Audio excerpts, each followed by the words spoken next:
Bonjour à tous, amis fidèles de Peter Brady Yakewa et de H2O Gabon Henri-Michel Auguste.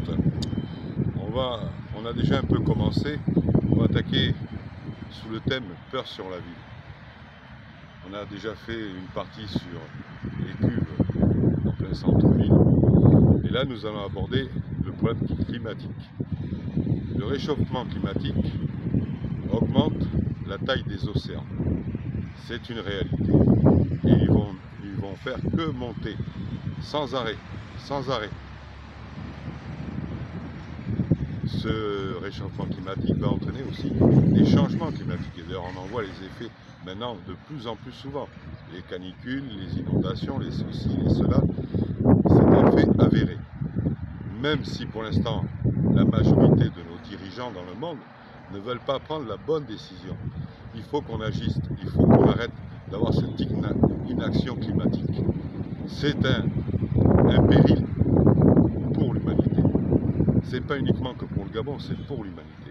Et dans le cas de Port-Gentil, je vais vous faire voir quelques exemples. On a essayé de se protéger de l'océan. On a essayé. Le résultat, il est derrière moi. Toutes les digues, tout ce qu'on pourra faire, s'écroulera. En plus, il se trouve que Port-Gentil, notre ville, est une barque en plein avant dans l'océan. C'est une presqu'île, il ne faut pas l'oublier, sur un océan de pollution. Et tout ça, c'est la réalité de notre ville, et une triste réalité. Quand est-ce qu'on va prendre la bonne décision et s'occuper de Port-Gentil? Les problèmes sont là, et ça, ce n'est qu'un des problèmes de Port-Gentil, comme l'autre, celui des cuves que j'avais signalé. Mais il y en a d'autres encore que je vais signaler dans d'autres vidéos. Mais là, c'est vraiment celui qui me fait le plus peur. Car toutes nos plus belles constructions seront sous l'eau tôt ou tard. Et ça, c'est le plus gros péril pour tous. Vous ne croyez pas? Je serai peut-être là, pas là pour le voir.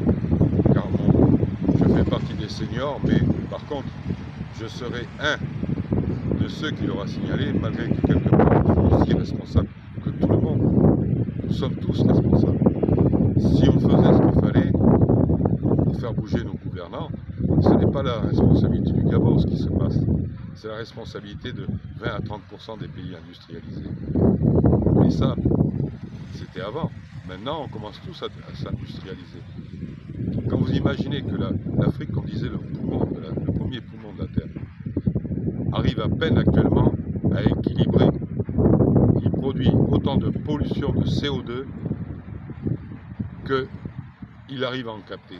Et là, ça aussi c'est un autre problème. Et donc ça occasionnera que des changements climatiques et du réchauffement climatique. Voilà, je voulais terminer sur ce petit épisode-là. Malheureusement, espérons qu'on prendra la bonne décision.